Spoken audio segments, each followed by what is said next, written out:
Antoine Compagnon, bonsoir. Bonsoir. Et bienvenue chez La Pérouse pour parler de votre nouvel essai, 1966, année mirifique, publié aux éditions Gallimard.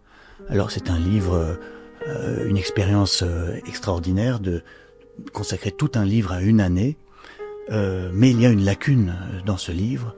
Vous dites d'ailleurs que l'année 66, elle a commencé à l'automne 65, et il y a eu un événement crucial à ce moment-là, le 21 septembre 1965, c'est ma naissance, et elle n'est mentionnée nulle part. Vous n'êtes pas le premier à me faire cette remarque, mais c'est très bien parce que tous les gens qui sont nés en 65, 66, 67 sont acheteurs du livre. Oui. Alors moi j'ai été très ému quand j'ai reçu le livre parce que cette couverture, qui est mythique, qui est la couverture de la collection créée par Pierre Nora chez Gallimard, je pensais que je n'en recevrais plus des livres de cette forme-là, avec cette maquette très austère et en même temps socialement valorisante. Et en réalité, l'émotion, vous en parlez dans le livre, c'est aussi la vôtre, puisque c'est lui qui vous l'a commandé avant de disparaître. Vous avez demandé d'écrire ce livre. C'est le dernier livre qu'il a suivi de A à Z, parce que j'avais fait un cours au Collège de France en 2011 sur l'année 1966, et ça fait donc assez longtemps qu'il me réclamait l'écriture de ce cours.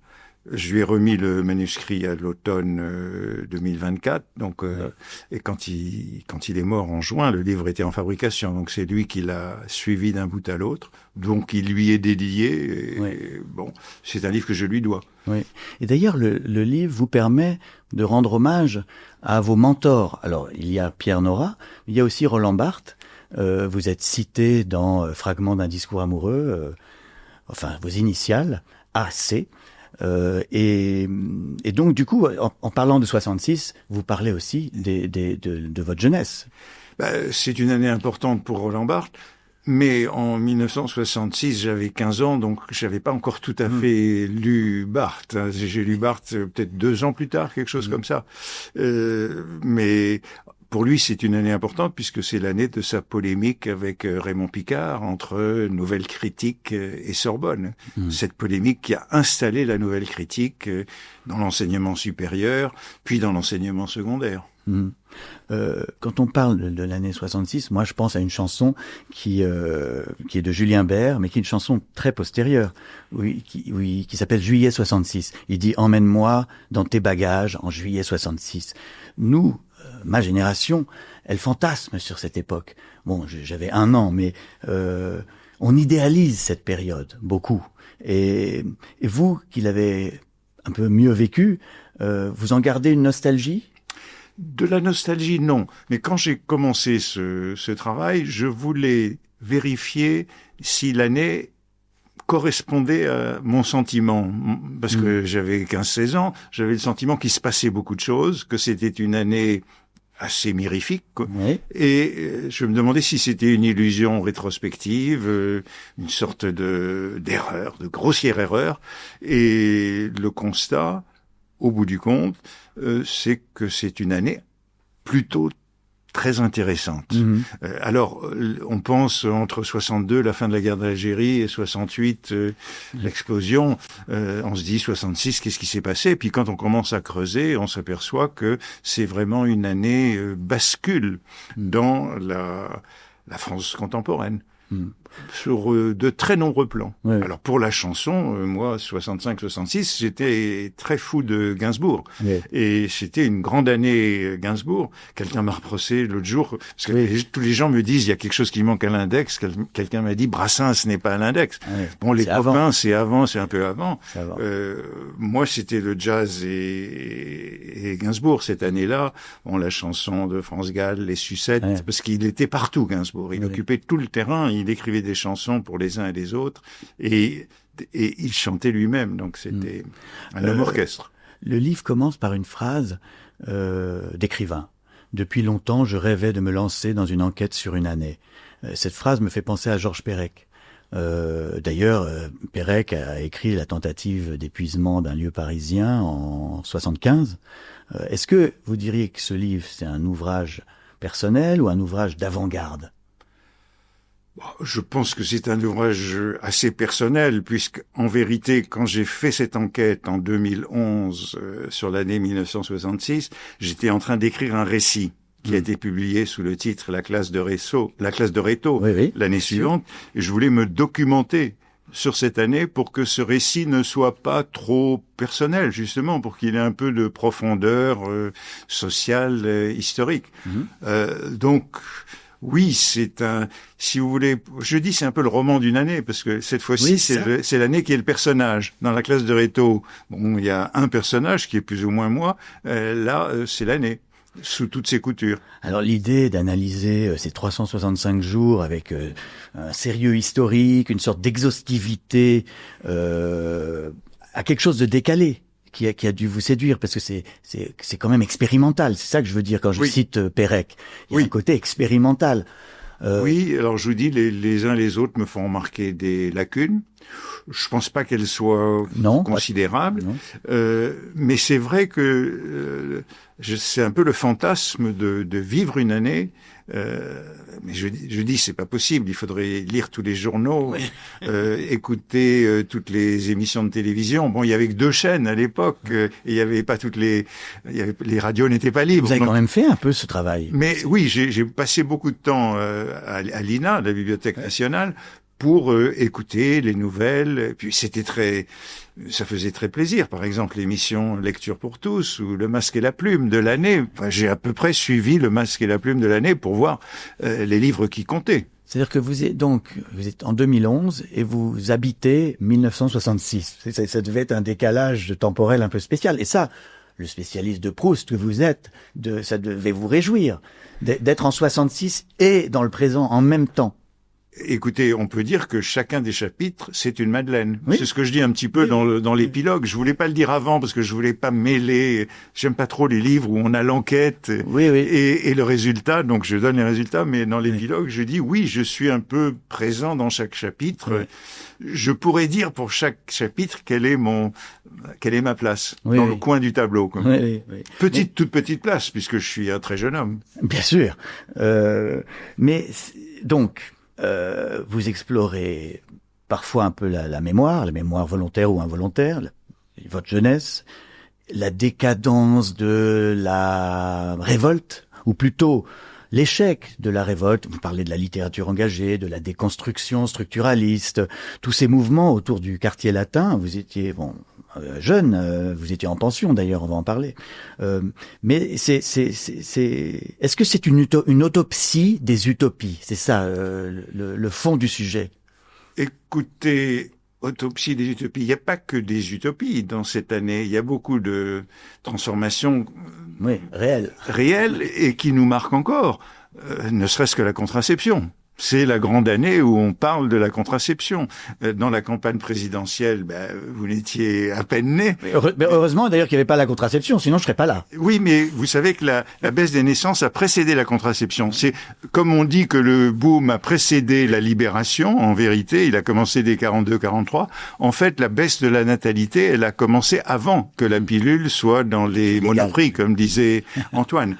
Donc, c'est une année aussi, on peut dire, de libération des femmes, puisque la loi qui permet aux femmes de signer un contrat de travail sans la signature du mari, c'est début 66. Et d'ouvrir un compte en banque. Et d'avoir plus de liberté dans un compte en banque, d'acheter et de vendre des actions, de pas avoir besoin de procuration pour des opérations bancaires importantes. Bon, voilà, donc c'est une année. Et puis c'est l'année où le slogan « à travail égal, salaire égal » est apparu. Donc c'est pas des choses négligeables pour la suite. Puis je dis aussi, à mon sens, c'est l'année qui a consolidé la Ve République par l'élection de décembre 65 du général de Gaulle au suffrage universel direct à la suite d'un ballotage.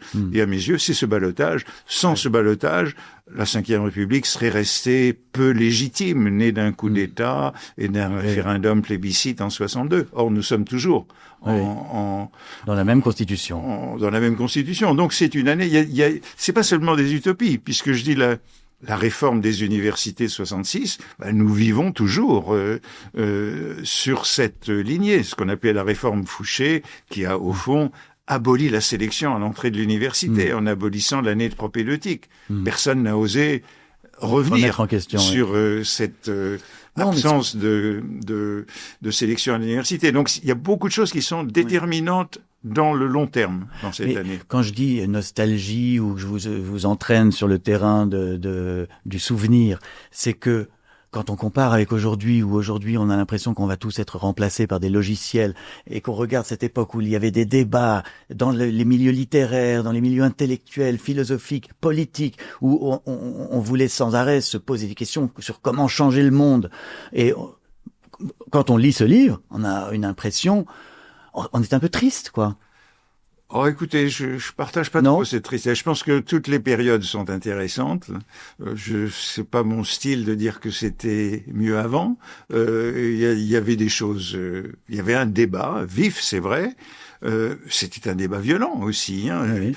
Je construis beaucoup des chapitres sur des polémiques qui sont de vrais duels d'idées violents, politiques, et tout le monde s'y investissait beaucoup. C'est vrai qu'il y avait il y avait un élan. C'est vrai qu'il y avait un élan, mais qui était lié à, j'essaye de le montrer aussi, à une nouvelle démographie. C'est le moment où les baby boomers arrivent à l'âge de 20 ans et sont donc des consommateurs de culture, de cinéma, de livres. Donc il faut parler de l'année Godard, de livres. Je parle du livre de poche, de cette expansion du livre de poche. Donc on est dans une période frénésie, de grand élan. Oui. Je dis 14% de plus d'étudiants chaque année. C'est fou, c'est fou. Oui. Il y a, d'ailleurs, vous citez beaucoup d'œuvres. Alors il y avait donc en 66 Un homme et une femme de Lelouch qui a la Palme d'Or. Georges Perec pour Les choses reçoit le prix Renaudot. Foucault publie Les mots et les choses dans la même collection de Pierre Nora. Pierrot le Fou, Bibliothèque des sciences humaines. Oui, des sciences humaines. Et lui, c'est Bibliothèque des histoires. Pierrot le Fou de Godard est interdit aux moins de 18 ans. Moi, j'ai revu Pierrot le Fou il y a pas très longtemps. Je ne me vois même pas pourquoi. C'était quoi, la subversion politique? C'est la subversion, c'est ça. Mais c'est ça qui est paradoxal. Moi, je l'ai vu, j'avais 15 ans.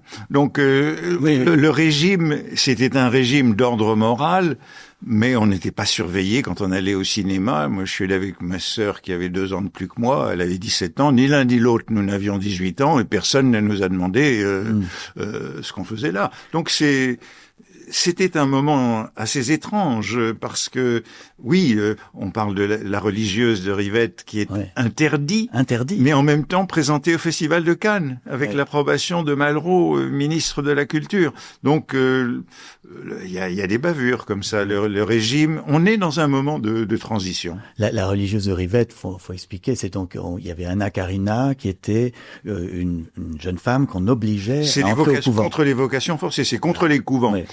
Donc c'est le roman de Diderot, mis en scène par Rivette, et à l'automne 65, on peut le dire, si on veut l'interdire à l'automne 65, c'est parce que le général de Gaulle a besoin du vote catholique pour être élu, et c'est pas François Mitterrand, c'est Le Canuet qui mord sur le vote catholique, et donc il y a des protestations contre ce film. Mais une fois que de Gaulle est élu en janvier 66, il y a vraiment plus de raison. D'ailleurs, c'est un immense succès, grâce au scandale. Alors, il sortira en 67. Moi, j'irai aussitôt le voir. Et tout le monde va le voir aussitôt puisqu'il a été interdit. Et j'avais toujours pas 18 ans et je l'ai toujours vu. Je l'ai vu aussi. Vous parlez des élucubrations d'Antoine. C'est vrai que cette chanson avait fait un énorme scandale. C'était révolutionnaire et très drôle. Mais n'oublions pas qu'elle n'était pas dans l'air du temps, puisqu'elle n'était pas dans la polémique avec Johnny Hallyday, parce que Salut les copains, qui fait la pluie et le beau temps dans la musique yéyé, pop, ne parle pas d'Antoine pendant 8 mois. Parce que Antoine n'est pas dans l'écurie de Philippe Aki et de Salut les copains. Puis devant le succès de la chanson, ils sont obligés de céder et de consacrer un numéro. Je crois que c'est en août seulement 66 qu'il parle d'Antoine. Alors donc, vous le disiez, c'est à la fin du livre que vous vous décidez à fendre un peu l'armure de l'historien sérieux et où vous devenez un peu potache. En tout cas, là, vous vous confiez sur votre débarquement au Ah oui. débarquement en Normandie d'Antoine Compagnon. Vous voulez que je lise ce paragraphe? Oui, merci. 1966, c'est l'année de ma découverte de la France, de mon arrivée, ou plutôt de mon retour, après un séjour de plusieurs années aux États-Unis, où j'ai fait une partie de mes études secondaires à Washington, D.C. J'étais parti enfant et suis revenu adolescent, déjà amateur des Beatles et surtout des Rolling Stones, sensible à la guerre du Vietnam, où certains de mes condisciples de Washington trouveraient la mort, curieux de tout. Nous avons débarqué au Havre, du paquebot France, le 23 août 1965, car on traversait encore l'Atlantique par la voie maritime. Donc, peut-être si vous aimez tant cette année-là, c'est parce que c'est l'année où vous avez découvert, adolescent, votre pays.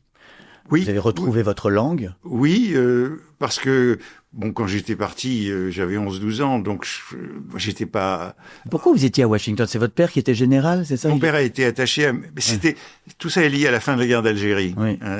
Mon père a été envoyé pour le mettre un peu à l'abri après la fin de la guerre d'Algérie, qui avait été bon. Il y avait eu beaucoup de violence à la fin de la guerre d'Algérie. Notre appartement avait été l'objet d'un attentat à plasticage, et c'est après ça qu'on est parti, enfin qu'il a voulu partir. Donc l'alternative, c'était soit il restait dans l'armée, soit on le mettait à l'abri quelques années, quoi. C'était ça. Donc on est parti à Washington, et là aussi, c'était des années très vivantes. Hein. Il y a eu Cuba, j'ai vécu Cuba, l'assassinat de Kennedy, la campagne.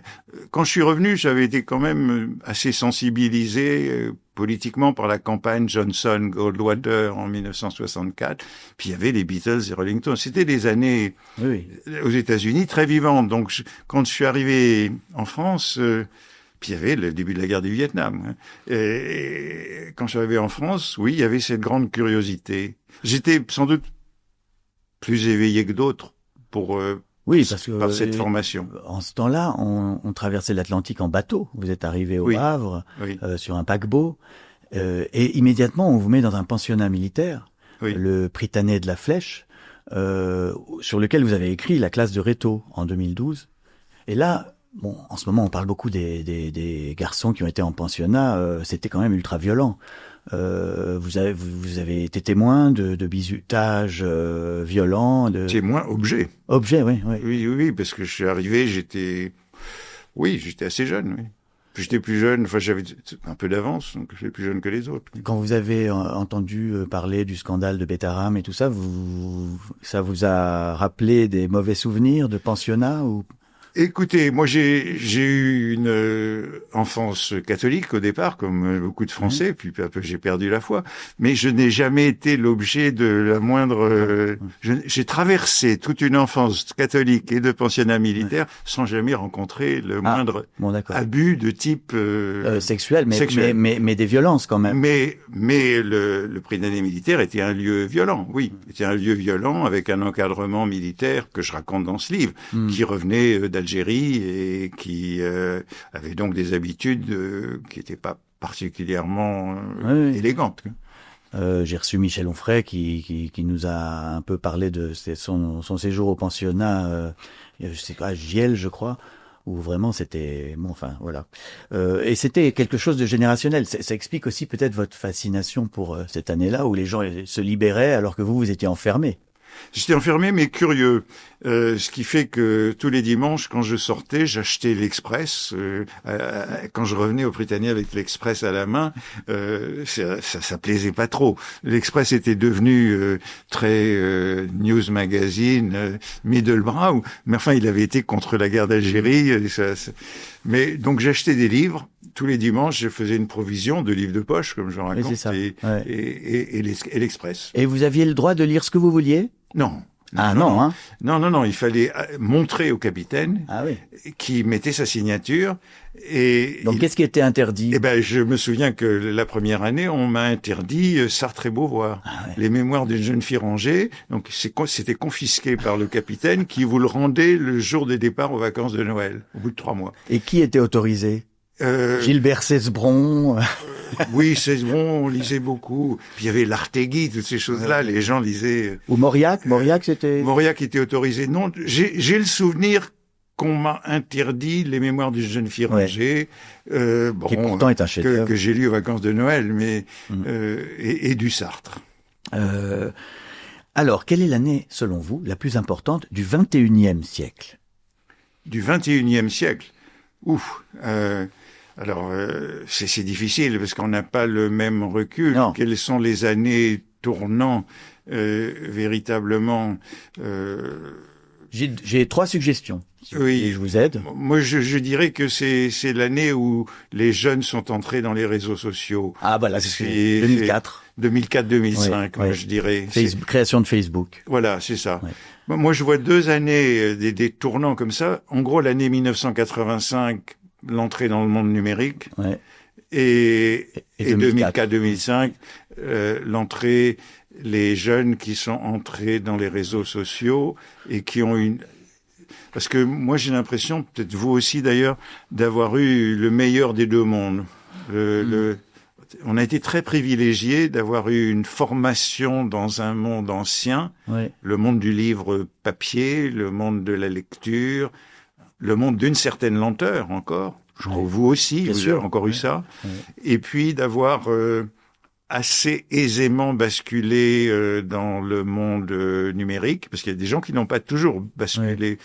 Moi, peut-être parce que j'avais eu une formation d'ingénieur, je ne sais pas, mais j'ai toujours pris plaisir. Vous n'êtes pas réticent comme Alain Finkielkraut qui refuse d'avoir un téléphone. Non, j'ai toujours eu un téléphone, j'ai toujours eu une montre numérique. Enfin, en fait, je suis curieux. Mais je pense que ça vient de votre séjour aux États-Unis. Séjour aux États-Unis, formation le gadget, donc j'ai pas de réticence, mais je vois que bon, j'ai encore enseigné à Columbia là cet automne, parce que j'enseigne toujours l'automne, et les jeunes qui sont nés, parce que maintenant on les voit à l'université, ceux qui sont nés après 2004, en fait, ils ont du mal à lire un livre.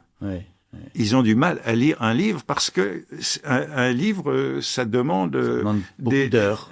Un apprentissage. Ils n'ont pas ça dans leurs neurones, dans leur cerveau. Ils sont handicapés, littéraires. Ils sont handicapés, même pas littéraires, littéraux. De la lecture. De la lecture. Et on est en train de rencontrer ces difficultés aujourd'hui de générations qui peut-être ne pourront plus lire de livres. On en est là. Parce que on apprend la lecture, on commence à 4-5 ans, mais on apprend à lire jusqu'à plus de 20 ans. La vitesse de lecture. On apprend à lire encore aujourd'hui. Non, mais je veux dire la vitesse de lecture. Oui. La vitesse de lecture d'un livre, on l'améliore au moins jusqu'à l'âge de 20 ans. C'est là qu'on atteint son sorte de alors compétence. Si on a été exposé aux écrans 5 heures par jour depuis l'adolescence. À lire des messages de 140 caractères et être constamment distrait, on n'a pas la compétence. On arrive à 20 ans sans la compétence qui permet de lire aisément un livre. Donc en fait, ce que vous dites, c'est que l'année 2004 serait un tournant anthropologique. Oui. Ça, c'est plus inquiétant. Il faut être prudent. Oui. Il faut être prudent. Mais on peut réfléchir à cela, à l'idée que. Je crois que c'est aujourd'hui avéré que les jeunes ont du mal à lire des livres et c'est un mal de leur équipement cérébral. Vous êtes l'auteur d'un essai que j'avais beaucoup aimé, Déshonorer le contrat, sur la commande. C'était un essai consacré à Roland Barthes, parce que Roland Barthes n'a écrit quasiment des livres que sur commande toute sa vie. Or, 1966 est une commande de Pierre Nora, on l'a dit. C'est pas une commande, c'est une demande. Oui, mais vous n'avez pas déshonoré le contrat. Alors que vous dites qu'il faut déshonorer le contrat. Justement, il n'y a pas eu de contrat. Je ne signe jamais avant. Le contrat pour ce livre a été signé alors que le livre était déjà en fabrication. J'ai signé hier le contrat pour le petit livre sur Matisse qui sort aujourd'hui. Donc le livre tout est fait, tout est fait. Mais vous-même, est-ce que dans votre vie, ça vous est arrivé de déshonorer le contrat? De déshonorer des... C'est-à-dire d'avoir une commande, on vous demande quelque chose, puis vous faites totalement autre chose. C'est-à-dire, c'est pour ça que je signe jamais de contrat, parce que si je signe un contrat, ça me donne envie de faire autre chose.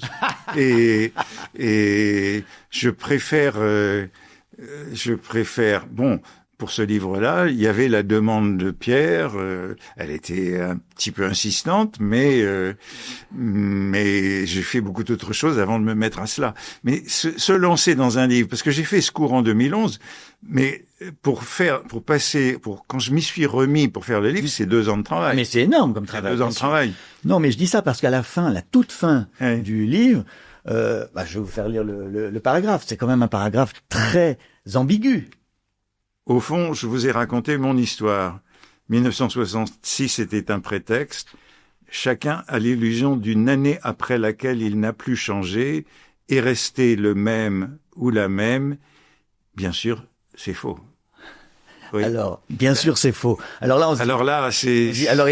donc, vous avez parlé de vous ou pas de vous? C'est vrai ou c'est faux? Non, mais l'illusion. Vous avez changé ou pas changé? L'illusion, c'est qu'on est le même. Oui. Et l'illusion. C'est-à-dire que, oui, je serais assez tenté de dire, comme une première réponse, je n'ai pas changé depuis 1966.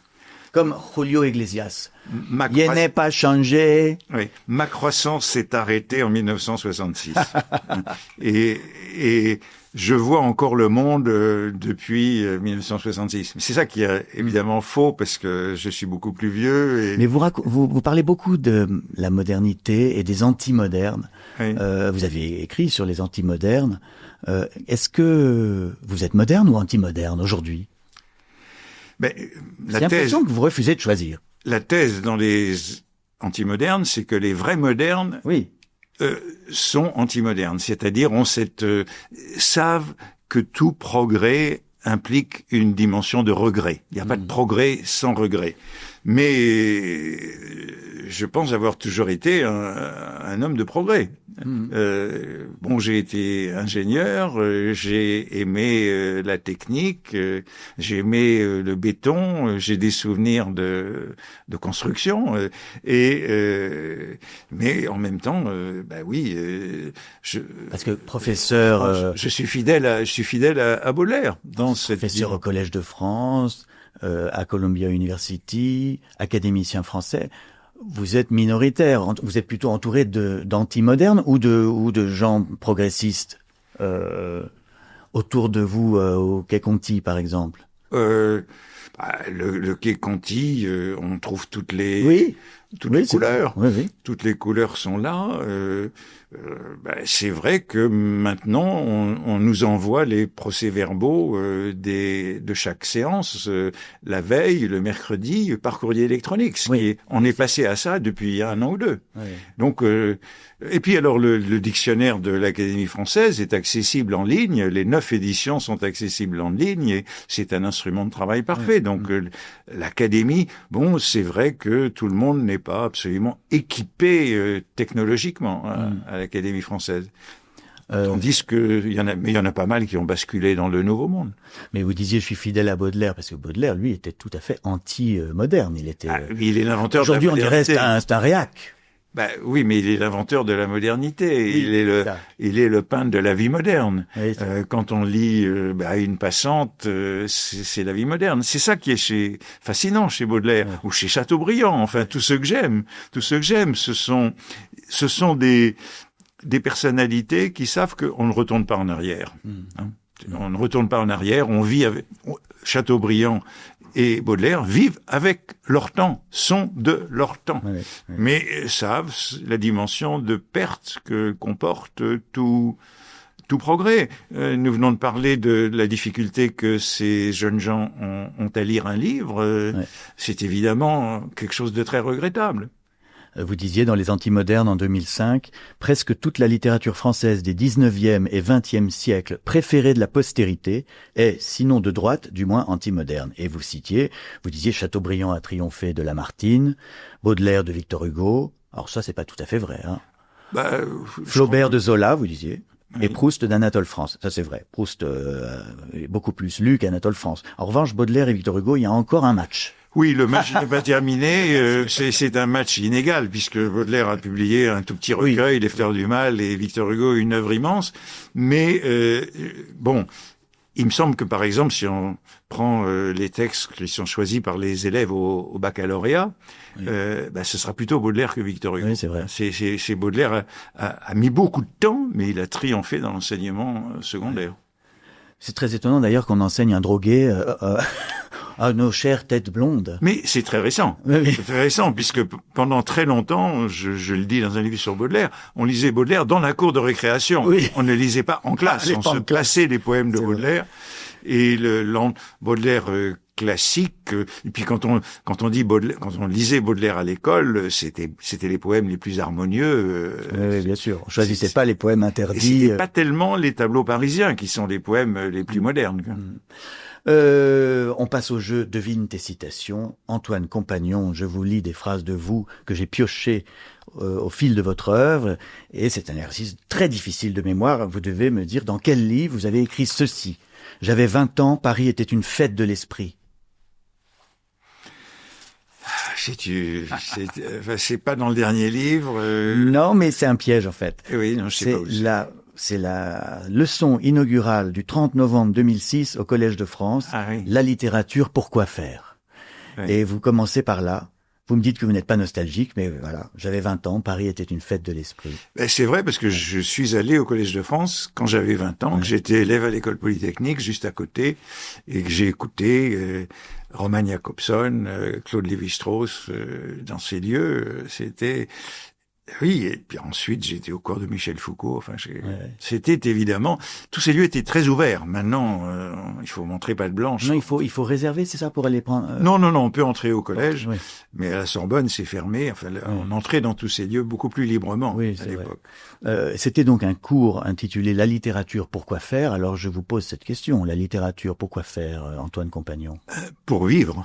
Pour vivre, la littérature nous aide à vivre, nous permet de vivre mieux, elle nous permet de mieux connaître le monde et les autres, de se débrouiller, d'être affronté à des situations que l'on ne connaît pas nous-mêmes. Oui, c'est comme un cours de vie et qu'on peut suivre toute son existence. Toute son existence. Voilà.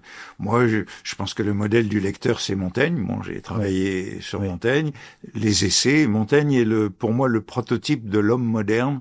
L'homme moderne, c'est un lecteur. Peut-être qu'il faudra dire bientôt c'était, mais l'homme moderne, c'était un lecteur. Et à partir de Montaigne, c'est pas tellement après l'imprimerie, Montaigne, il a déjà tous les livres autour de lui dans sa tour. Et nous, notre génération, on a eu tous les livres en livre de poche. Donc on a été des lecteurs et bon, maintenant... Non, mais il faut se battre pour que ça continue. Oui. Une autre phrase de vous. Je fêtais mes 15 ans et je pensais n'avoir plus rien à apprendre. Mon Dieu. Vous voyez ce que je disais tout à l'heure. Je sais pas d'où ça vient, mais ça doit être une idée fixe. Et réfléchissez. Quand je fêtais mes 15 ans. C'est dans quel livre?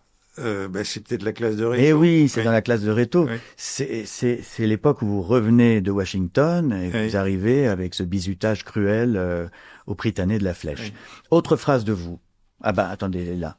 Il faudrait cesser de travailler dans un certain âge, car tous les hommes vont déclinant. Ça doit être dans ce livre dont j'ai oublié le titre, La vie derrière soi, c'est ça? Oui, exactement. La vie derrière soi, 2021. En fait, vous citez le Bernin. Ah oui. Le Bernin devant les tableaux de Poussin. Il voit les tableaux de Poussin et il dit ça. Il faudrait cesser de travailler dans un certain âge. Oui. Il voit les derniers tableaux de Poussin parce que Poussin avait la main qui tremblait et donc trouvait des moyens de continuer à peindre en dépit de cette difficulté. Mais vous êtes l'exemple inverse, puisque, je vais dire une méchanceté, mais en général, les gens qui rentrent à l'académie travaillent un peu moins. Et vous publiez beaucoup, vous travaillez toujours autant, même plus. Trop. Non, pas trop, mais vous avez été vous étiez occupé quand vous étiez prof. Maintenant, vous avez plus de temps et aucune paresse. Non, là j'ai publié, je crois, 4 livres en 18 mois, quelque chose comme ça. C'est trop. Mais bon. Philippe Roth a écrit ses meilleurs romans à la fin de sa vie. Oui. Donc il y a des exemples de. Il y a encore, mettons 2 ou 3 livres que j'aimerais bien écrire avant de plus avoir l'énergie. Lesquels? Il y a l'un de mes cours au Collège de France dans lequel je voudrais mettre décider de s'y mettre, ça veut dire de s'y mettre pour 2-3 ans. Donc Ouais. c'est dur d'écrire des livres en vérité. Ouais. C'est pas, ça se fait pas comme ça en un week-end. J'ai fait pendant 2 ans un cours sur les duels. Ça s'appelait la littérature comme sport de combat. Donc c'était surtout au 19e siècle, les relations des écrivains avec la bagarre. Et l'écriture comme bagarre, enfin, la métaphore de l'épée et de la plume, quoi. Et au fond, vous voyez, même dans ce livre-là, la pensée, c'est toujours un peu un combat. Hein. Ouais. Si c'est pas un combat, c'est peut-être un peu vain, quoi. Et il y a, je lisais l'autre jour pour toute autre chose le cours de Victor Cousin, le cours de philosophie de Victor Cousin de 1828, qui disait qu'il y avait 2 terrains sur lesquels les personnalités pouvaient s'épanouir, la guerre et la pensée. Ouais. Et oui, on revient toujours à cette idée. Malheureusement, la guerre se rapproche. La guerre se rapproche et se préparer à la guerre, il faut lire et écrire pour se préparer à la guerre. Vous avez perdu votre mère à l'âge de 14 ans. Vous avez écrit un livre intitulé Le deuil antérieur en 79. Est-ce que ce retour aussi en 1966, c'était pas un retour sur cette douleur-là? Oui, parce que ma mère est morte pendant qu'on était aux États-Unis, donc c'est pour ça que je suis parti en pension, puisque le foyer s'est dispersé à la suite de la mort de ma mère. L'une de mes sœurs est allée à la Légion d'honneur, mon plus jeune frère est allé à Saint-Cyr, donc... Oula, c'était quand même tous très militaires. Hein. Oui, c'était ces pensions où on prenait... les enfants de généraux. Les enfants d'officiers, bon... Bon, voilà, donc... oui... non, mais c'était une question indiscrète, hein, vous n'êtes pas obligé de répondre. Il est clair que ça a été une rupture importante dans ma vie, hein, un choc important dans ma vie. L'autre jour, je disais, on me demandait quand avez-vous perdu la foi. On m'a demandé ça l'autre jour là dans une conférence que je faisais, après une conférence où j'avais dit que j'avais pas la foi, comme je l'ai répété tout à l'heure, après une éducation catholique, j'ai perdu la foi le jour de la mort de ma mère. Enfin, vous n'avez pas pardonné à Dieu de l'avoir rappelé. Écoutez, j'ai pensé qu'il méritait pas ma confiance, quelque chose comme ça, que je lui serais pas fidèle, donc, enfin qu'il n'avait pas été fidèle et donc je n'y serais pas fidèle. J'ai un petit questionnaire pour finir. Alors, on en a déjà un peu parlé. Pourquoi un jeune devrait-il lire un livre au lieu de scroller sur TikTok ou ailleurs? Pour découvrir que oui, en 1966, on vivait pas mal. Hein. Oui. On dansait, on n'a pas parlé de la danse, on allait au cinéma, on lisait des livres et pour leur montrer que le monde d'avant, c'était pas mal. Le monde n'a pas commencé avec leur naissance, quoi. Le monde n'a pas commencé en 85 quand on est entré dans le numérique ou en 2004 quand on est entré dans les réseaux sociaux. Que savez-vous faire que ne sait pas faire ChatGPT? J'ai envie de dire tout simplement lire. Mais lire lentement. Il lit. On peut lui donner des textes. ChatGPT ne lit pas, il calcule. Calcule. Ouais. C'est de la statistique. Vous vous en servez jamais? Ah si, tous les jours. Ah oui. Oui, tous les jours. C'est-à-dire pas pour écrire, mais j'imagine pour documenter. Consulter. Ouais. Bon, il est difficile aujourd'hui de ne pas consulter l'intelligence artificielle parce que quand je fais une conférence, je sais que tandis que je parle, mes auditeurs sont en train de consulter ChatGPT sur le sujet. C'est vrai. M'est déjà arrivé. Mais c'est très grossier. Il faut vous écouter, enfin. Écoutez, un jour où je donnais une conférence à Tokyo, il y a quelques années, à la fin, je leur ai dit, voilà ce que dit ChatGPT du sujet que je viens de traiter.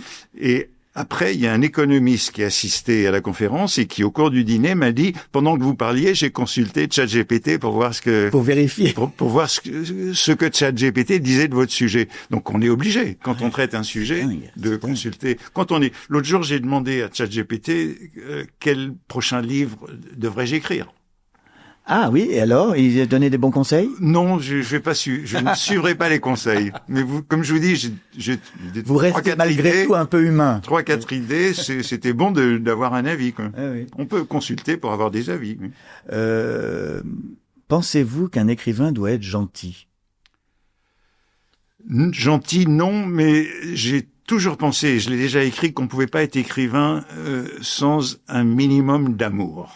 Oui. Amour du monde, amour de la langue. Je dis, même Céline, il y a un amour. Oui, bien chez sûr. Céline, au moins l'amour de la langue. Ouais. On peut faire violence à la langue, c'est ce que disait Proust. Il faut secouer la langue, lui faire des enfants, pas la violer parce que maintenant on peut plus pas, mais la secouer la langue. Donc pour secouer la langue, c'est de l'amour. C'est de l'amour. Donc je pense pas qu'on est écrivain avec seulement de la haine. Oui. Ça me fait penser à ce que disait Tchekhov, on lui demandait quel est le plus important pour écrire, et la chaleur humaine, la chaleur. Il y a un besoin d'amour, au moins de la langue. Et aimer la langue, c'est aimer les autres. C'est les autres qui se rencontrent dans la langue. Avez-vous déjà écrit en état d'ivresse, Antoine Compagnon? Écoutez, ça m'est arrivé. J'ai un souvenir particulier, qui a déclenché en fait mon premier livre, La seconde main, qui était ma thèse. Le prologue, l'espèce de prologue qui était un peu le lancement, un peu à la première personne, c'était après avoir beaucoup bu. Ça m'a libéré. Donc c'est ce qui est ma thèse. Et quand vous avez écrit sur Baudelaire, c'était à jeun? Oui. Bon, je bois normalement, mais j'ai pas eu d'expérience d'ivresse depuis très très longtemps. Celle-là, je l'aime bien. Un roman doit-il réparer le monde? Pas tellement, à mes yeux. Non, il doit plutôt le provoquer. Les romans doivent être disruptifs, quoi. Oui. Je pense que tous les romans qui m'ont marqué, c'est des romans qui dérangeaient l'ordre du monde tel que on pouvait le concevoir avant de les lire. Quel est votre chef-d'œuvre, à vous? Mon chef-d'œuvre. Dans votre bibliographie, le livre dont vous êtes le plus fier. Ah, de mes livres? De vos livres. Ouf, ça, j'en sais rien. Le livre dont je suis le plus fier... Le plus sincère, le plus littéraire. Oui, non, je citerai... Bon, qu'est-ce que je peux citer? Non, c'est vrai que j'ai publié 3 récits. Bon, oui. Le deuil antérieur, que vous citiez. Oui, le deuil antérieur, la classe de Rétaux. Et puis la classe de Rétaux. Bon, peut-être que je privilégierais ces récits par rapport... Oui, parce que c'est là où vous êtes... Alors, c'est intéressant pour le professeur de littérature. Ça veut dire que quand on est à la première personne, c'est là qu'on devient plus littéraire? Non, bon, il y a un texte que j'aime bien. Ma leçon de sortie du Collège de France, ce petit texte qui s'appelle Gagner la sortie, qui est plus ou moins la conclusion de La vie derrière soi. La vie derrière soi. Mais autonome, c'était... Oui. C'était assez... Et puis c'est court. C'était court, c'était court, c'était... Est-ce que c'est le plus difficile de faire court? Écoutez, moi j'ai pris beaucoup de plaisir à faire tous ces étés avec. Été avec Montaigne, puis là sort aujourd'hui en librairie un hiver avec Matisse, qui sort aujourd'hui. C'est très agréable d'avoir un format dans la tête. Quand j'ai fait cet hiver avec Matisse, je savais que je voulais écrire une quarantaine d'épisodes de 3500 signes, plus ou moins 10%. Une fois encore, la contrainte, c'est ça que vous aimez. Oui, c'est comme le sonnet pour Baudelaire. Oui. Baudelaire aimait les écoles et les exercices. Donc, ce type de contrainte, une fois qu'on l'a à l'esprit, c'est comme de faire des sonnets. Et c'est assez agréable. Oui, c'est vrai. Et c'est agréable à lire aussi. Le Matisse, je savais que je voulais faire chaque chronique sur un tableau, mais que la description ne prenne pas plus qu'un quart ou un tiers des 3500 signes pour avoir un commentaire. Donc ce type de règle, c'est très agréable. La question Fahrenheit 451. Imaginez un monde où les livres sont interdits et brûlés par les pompiers. Quel livre seriez-vous prêt à apprendre par cœur pour le transmettre, le retenir et le réciter? Oui. Et vous ne vous appelleriez plus Antoine Compagnon, mais vous auriez comme nom le titre du livre. Oui. Mais j'ai pensé à l'Odyssée. Ah oui. C'est long à retenir par cœur, hein. C'est long. Puis je me suis dit, et puis j'ai pensé évidemment à Montaigne et Proust, qui sont mes écrivains, mais finalement je me suis dit que je prendrais un passage de l'Enfer de Dante. Un passage, pas l'enfer. L'enfer en entier, mais apprendre l'enfer en entier. Oui. Mais peut-être à cause de Primo Levi, Oui. si c'est un homme qui a justement ça rejoint, c'est le chant d'Ulysse, donc ça rejoint l'Odyssée que je disais d'abord. Je me demande si c'est pas une partie de l'enfer que j'emporterai pour le transmettre aussi. Pour le transmettre et qui contient l'Odyssée, qui contient aussi un peu les fleurs du mal, qui contient le destin de l'homme. Voilà, donc je prendrai l'enfer de Dante et j'essaierai d'en apprendre le plus possible. Merci beaucoup Antoine Compagnon d'être venu deviser dans cet endroit ancien où beaucoup de vos écrivains préférés sont venus dîner et plus si affinité. Alors pour faire gagner Victor Hugo contre Baudelaire, je vais citer une phrase de Victor Hugo, qui était un client régulier de la Pérouse. En 1840, il a dit ceci: « Lire, c'est boire et manger. L'esprit qui ne lit pas maigrit, comme le corps qui ne mange pas. » Eh bien, c'est une excellente leçon pour ces jeunes gens qui doivent continuer à lire des livres. Voilà, la lecture, c'est une gymnastique au fond. Voilà. Merci beaucoup. Merci beaucoup. Bonsoir. Je sais pas si on a fait trop long, mais non, c'est bien parce que vous êtes à l'heure, 13h05. C'est cool, c'est très intéressant. Merci.